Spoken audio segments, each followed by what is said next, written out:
새해를 맞이한다는 것은 새로운 것을 기대하게 되고 또 새로운 희망을 바라보게 되는 그런 특별한 의미를 가지고 있는 것 같습니다. 지난 1년을 어떻게 살아왔는지 좀 돌아보면서 1년 동안 겪었던 그 수많은 일들, 그 시간을 살아오면서 실수도 있었고 잘못된 선택도 있었고 또 좋았던 순간들도 분명 있었지만 중요한 것은 또 이렇게 1년의 시간이라고 하는 기회가 우리에게 주어졌다라고 하는 것이죠.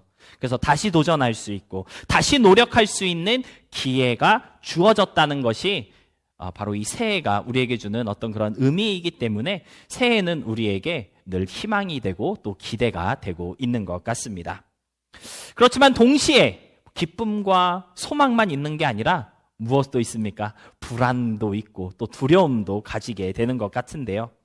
아직 가보지 않았고 또 경험해 보지 않은 이 1년의 시간 속에서 어떤 일이 일어나는 것은 아닌지, 무슨 일이 기다리고 있는 것인지 아직까지는 모든 것이 미스테리하기만 한 그러한 새해이기 때문에 불안하고 두려운 마음을 안 가질래야 안 가질 수가 없는 것 같습니다. 여러분, 미지의 세계라는 표현 들어보신 적 있으신가요? 미지의 세계. 저는 이 말을 알 수 없는 어떤 것이라는 그러한 의미로 이해를 하고 있었는데 설교를 준비하면서 한번 찾아보았습니다. 내가 이해하고 있는 게 맞나?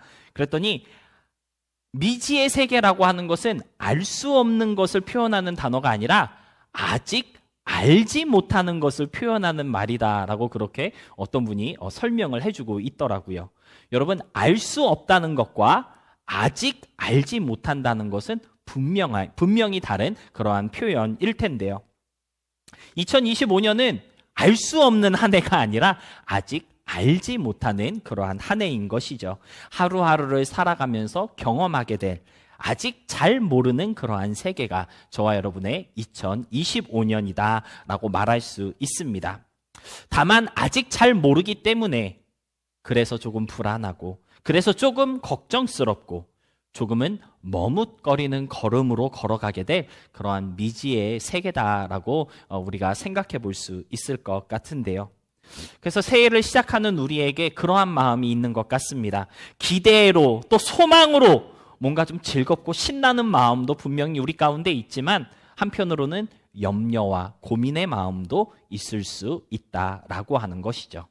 그래서 마냥 즐겁기도 하지만 또 동시에 또 이거 어떻게 살아가야 하는가, 새로운 도전, 또 새로운 환경 속에서 나는 내 삶을 어떻게 풀어나가야 할지 미지의 세계에 대한 그런 근심이 저와 여러분 가운데 있는 것 같습니다. 이러한 우리의 마음을 주님이 아실까요? 모르실까요? 주님이 잘 알고 계십니다. 그래서 오늘 본문 1절에 주님은 우리에게 이렇게 말씀하고 있습니다. 우리 다 같이 함께 읽어보겠습니다. 시작! 너희는 마음에 근심하지 말라. 하나님을 믿으니 또 나를 믿으라. 너희는 마음에 근심하지 말라. 저는 이 말씀이 새해를 시작하는 우리 모두에게 주시는 위로와 희망의 말씀이라고 생각합니다. 여러분, 세상 살면서 근심 걱정하지 않을 수 있다면 얼마나 좋을까요? 그렇죠? 하지만 근심 걱정이 없을 수 없는 삶이 바로 우리의 인생인 것 같습니다. 먹고 사는 문제, 직장과 사업의 문제는 이미 우리 인생의 한 부분이 되어버려서 우리는 매일매일 이 문제를 놓고 고심하고 있고요.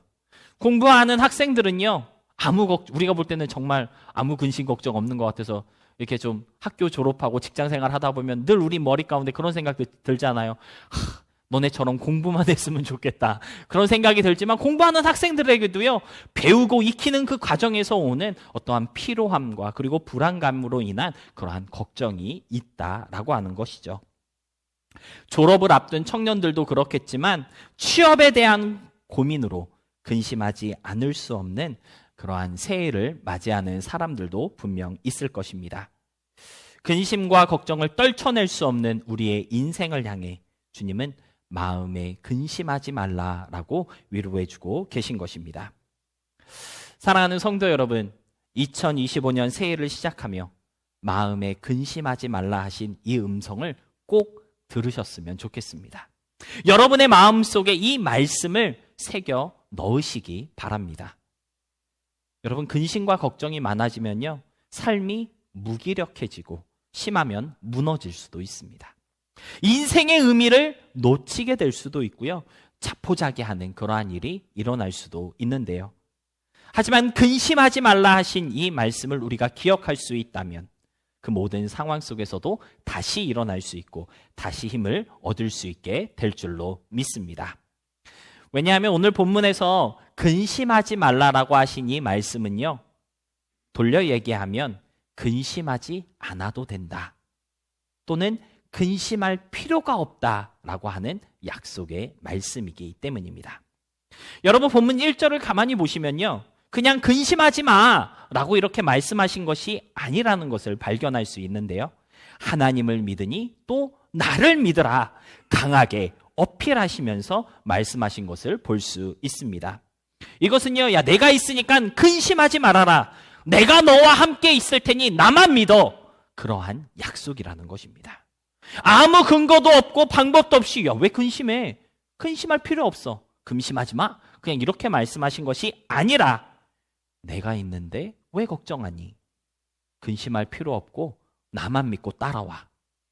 걱정하고 근심하지 않아도 된다, 내가 있으니 괜찮아, 그러한 약속을 우리에게 주고 계신 것입니다.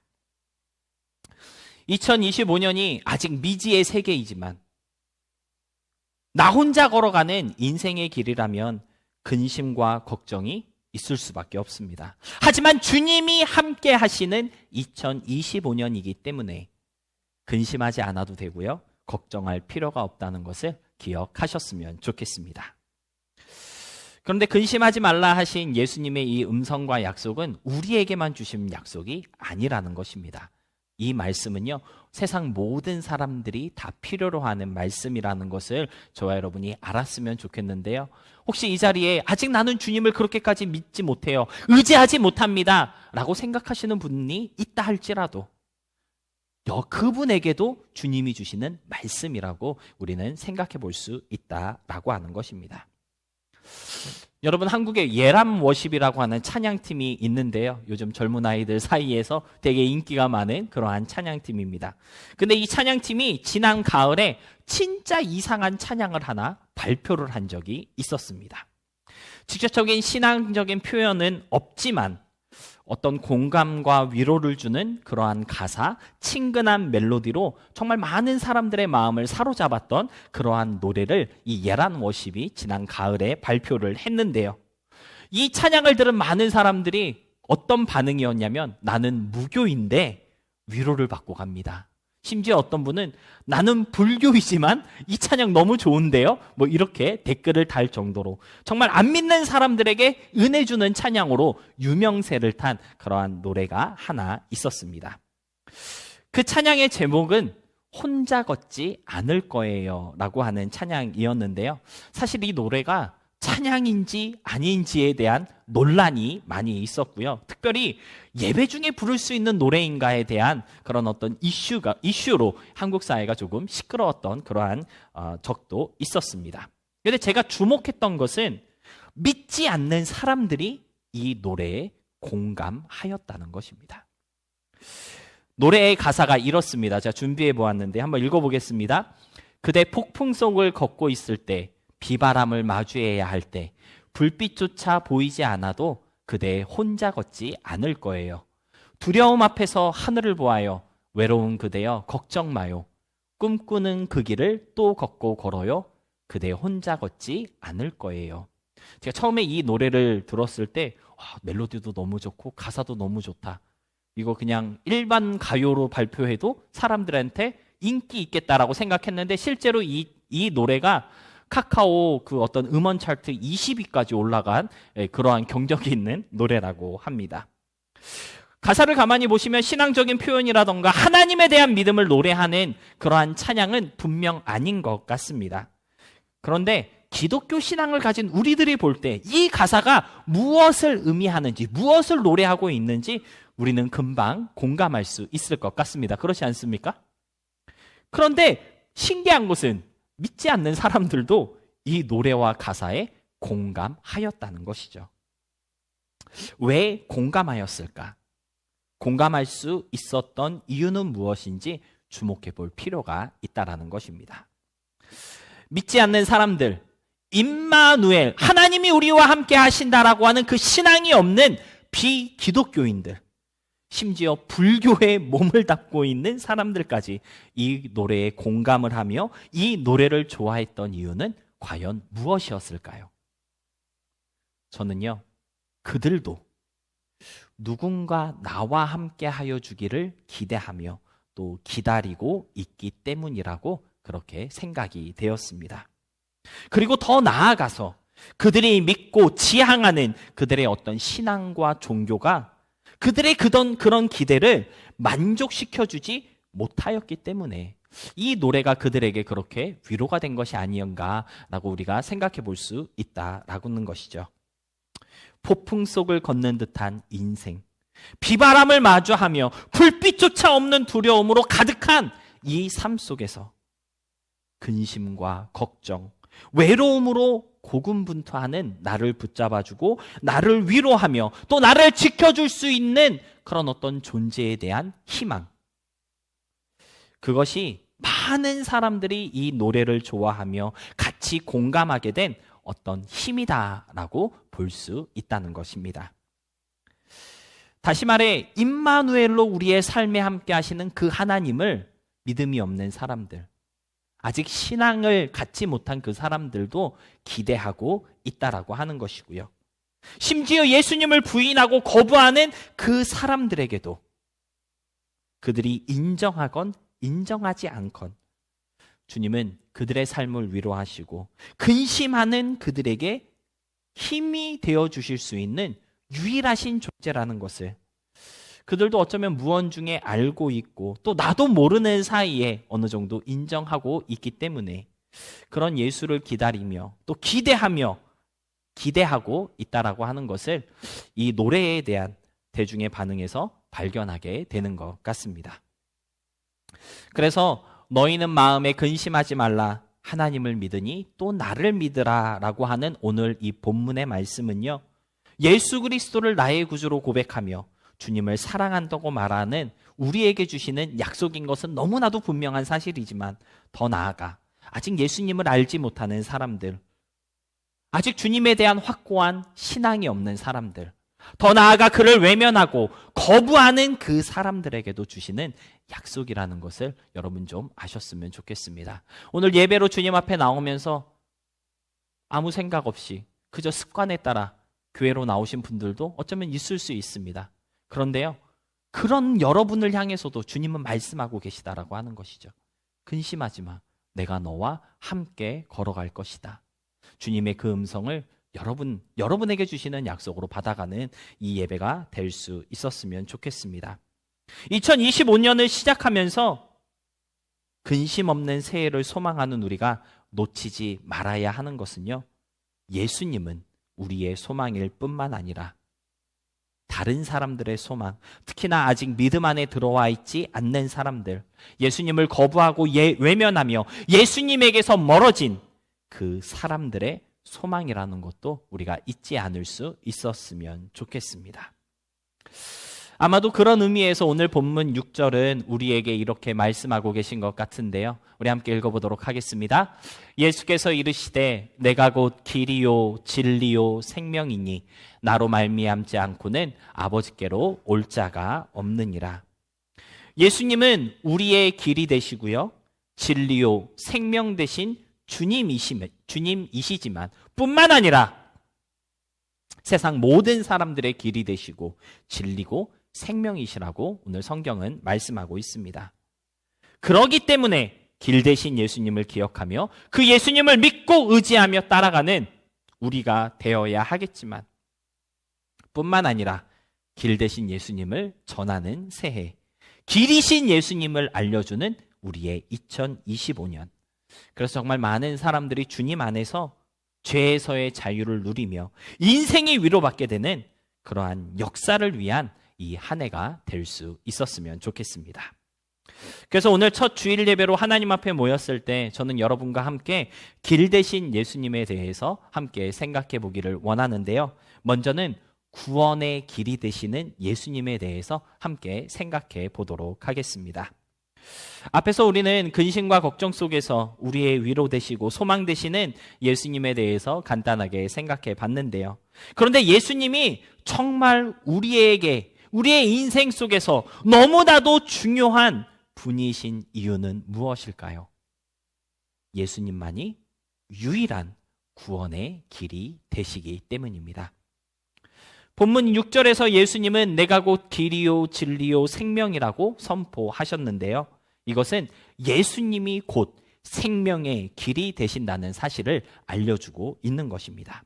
생명을 위한 유일한 길, 생명으로 나아가는 유일한 통로, 그 길이 바로 예수님이라는 것입니다. 여러분, 성경은 모든 사람이 죄를 범하였고요, 그 죄의 결과로 사망에 이르렀다고 말씀하고 있습니다. 죄인인 우리에게 한 번 죽는 것은 정하여진 것이고, 그래서 모든 사람들은 다 죽게 되는 것이다, 죽음을 피할 수 없는 것이다 라고 성경은 알려주고 있는 것이죠. 근데 중요한 것은 무엇입니까? 아까 우리 영상에서도 나누었지만 죽음 후에 하나님 앞에 계산할 때가 있다라는 것입니다. 심판이 있다라고 하는 것이죠. 정리해서 온 인류는 다 죄인이고요, 그 죄로 인해 생명이 아닌 사망에 이르렀으며 한평생 죄와 사망의 저주 아래에서 살다가 결국 영원한 사망, 죽음에 이르게 된다라는 것입니다. 그런데 이 비참하고 처절한 죽음의 인생에게 생명으로 다가오신 분이 누구라는 것입니까? 바로 예수님이라는 것입니다. 예수님만이 사망에 매여 있는 우리에게 생명을 줄 수 있는 유일한 구세주 되신다는 것이고요. 그래서 내가 곧 길이요 생명이라고 주님은 말씀하신 것입니다. 만약 저와 여러분이 죄인이 아니라면 예수님을 굳이 믿고 따라가야 할 이유가 없을 것입니다. 예수님 스스로 말씀하시기를 나는 죄인을 부르고 구원하기 위해서 온 사람이라고 말씀하셨기 때문에 여러분이 만일 나는 죄인이 아니다 라고 생각하신다면 굳이 예수님을 믿을 필요가 없다는 것이죠. 그런데 성경은 무엇을 말씀하고 있습니까? 모든 사람이 다 죄인이 되었고 그래서 다 죽음에 이르게 되었다라고 선언하고 있습니다. 로마서 3장 23절 말씀인데요. 모든 사람이 죄를 범하였음에 하나님의 영광에 이르지 못하였다라고 말씀하고 있습니다. 로마서 6장 23절은 이렇게 말씀하고 있습니다. 죄의 삭은 사망이다. 즉 죄가 있기 때문에 죽는 것이다. 이렇게 선포하고 있는 것입니다. 그러니까 만약 죽지 않고 영원히 살 수 있는 사람이 있다면, 또는 죽음에 대한 공포, 두려움 없이 매일의 삶을 기쁨과 평안으로 살아갈 자신이 있고 그렇게 살아가는 사람이 있다면 어쩌면 그 사람에게는 생명이 필요 없고요, 생명의 길이 되신 예수님이 필요하지 않을 수도 있습니다. 하지만 성경은 무엇을 말씀하고 있습니까? 하지만 리얼리티는 뭐예요?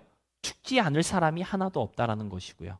그래서 성경은 모든 사람이 다 죄인이라고 말씀하고 있는 것입니다. 여러분, 중요한 사실은 무엇입니까? 죄와 사망의 저주에 빠져 그 안에서 매일을 근심과 걱정, 두려움과 아픔으로 살아가는 우리를 구원하실 유일한 구세주가 바로 예수님 뿐이라는 것입니다. 사도행전 2장 12절의 말씀인데요. 우리 믿음으로 함께 읽어보도록 하겠습니다. 다른 이로서는 구원을 받을 수 없나니 천하 사람 중에 구원을 받을 만한 다른 이름을 우리에게 주신 일이 없음이라 하였더라. 내가 곧 생명의 길이라고 예수님께서 선포하셨을 때 이 생명의 길은요, 여러 갈래의 생명의 길을 말씀하시는 것이 아니라 구원에 이를 수 있는 유일한 생명의 길이다라고 하는 것을 우리가 알아야 한다는 것이고요. 이 유일한 생명의 길 되신 예수님이 죄인들을 부르고 초대하고 계시다는 것을 깨달아야 한다는 것입니다. 2025년을 시작하며 구원의 길 되신 예수님을 다시 기억할 수 있는 저와 여러분이 될 수 있었으면 좋겠습니다. 여러분, 기독교는요, 복음의 종교입니다. 맞죠? 사망에서 생명으로 옮김받은 그러한 기쁨을 품은 성도들의 모임이다라고 하는 것이죠. 그런데 이상하게 교회 생활이 길어지면 길어질수록, 신앙생활의 연륜이 쌓이면 쌓일수록 참 이상한 현상이 일어납니다. 어떤 현상이에요? 복음을 그만 들으려고 하는 그러한 현상이 나타나는 것 같습니다. 교회에서 복음적인 이야기를 나누거나 또는 복음적인 설교를 하면 여러분들 솔직히 어때요? 또 저 얘기에 수없이 들어왔어. 복음 듣기를 거부하는 그러한 이상한 현상이 일어난다라고 하는 것인데요. 여러분, 복음을 잃어버린 성도는요, 더 이상 성도가 아닙니다. 복음이 빠진 신앙과 믿음은요, 하나님을 섬기는 신앙과 믿음이 되는 게 아니라 나를 위한 신앙과 믿음이 되어버리는 우상 숭배가 될 수 있다는 것을 여러분들 꼭 기억할 수 있어야 한다라는 것이죠. 그래서 신앙생활이 오래되면 오래될수록, 교회 다니는 횟수가 많아지면 많아질수록 생명의 길 대신 예수님을 잊지 않고 그 예수님이 나의 유일한 희망 되시고 구원의 소망 되신다는 사실을 우리가 거듭 되새기고 되새길 수 있어야 하는 것입니다. 여러분, 2024년 한 해 동안 어떠한 마음으로 신앙생활 하셨습니까? 혹시 복음이 빠진 신앙, 구원에 대한 갈망과 감사를 잃어버린 껍데기뿐인 믿음의 모습으로 지난 한 해를 살아오진 않으셨나요? 그냥 종교인으로 신앙생활 하진 않으셨습니까? 죄인인 우리를 사랑하시고 생명의 길, 생명의 구세주로 이 땅에 오신 그 예수님을 잃어버리지 마시고 그 예수님의 사랑과 은혜를 가슴에 품을 수 있는 그러한 저와 여러분이 될 수 있어야 하겠고요. 무엇보다 이 생명의 길을 전하는 우리의 새해가 될 수 있어야 하겠습니다. 예수님 좀 자랑하시고요. 예수님에 대해서 들려주며 그렇게 여러분 주위에 생명의 길을 좀 크게 열어놓을 수 있는 믿음의 사람들이 될 수 있어서 여러분을 통해 구원의 길, 생명의 길로 가는 사람들이 늘어나게 되는 귀한 역사가 일어나는 2025년 이 한 해가 될 수 있었으면 좋겠습니다. 말씀을 정리할게요. 2025년 한 해를 살아갈 때 여러분이 꼭 좀 기억했으면 너무 좋겠다라고 하는 성경 구절이 제가 설교 준비하는 가운데 불현듯 생각이 났습니다. 예레미야 21장 8절 말씀인데요. 우리 한 목소리로 함께 읽어보겠습니다. 시작. 여호와께서 말씀하시기를 보라, 내가 너희 앞에 생명의 길과 사망의 길을 두었노라. 너는 이 백성에게 전하라 하셨느니라. 여러분, 앞으로 1년의 시간을 살아가며 수없이 많은 선택들을 하게 될 것입니다. 그런데 그 모든 선택들이요, 결국은 생명의 길과 사망의 길을 두고 하는 선택이 될 것이라는 것을 꼭 좀 기억하시기 바랍니다. 주님의 편에 서는 선택, 예수님을 쫓아가는 선택, 어떻게 하면 하나님을 기쁘시게 할까? 그러한 선택이 바로 오늘 성경이 말씀하고 있는 생명의 길이라고 우리는 생각해 볼 수 있을 것 같고요. 반대로 내 욕심을 따라가거나 욕망대로 살아가는 선택, 육신의 기쁨과 정욕의 만족만을 위한 그러한 것들을 선택하는 것은 아마도 사망의 길이 되는 것이 아닐까 생각해 볼 수 있을 것 같습니다. 여러분, 중요한 것은요, 나를 믿으라 하신 그 예수님을 선택하는 삶 가운데 근심이 없다라는 것입니다.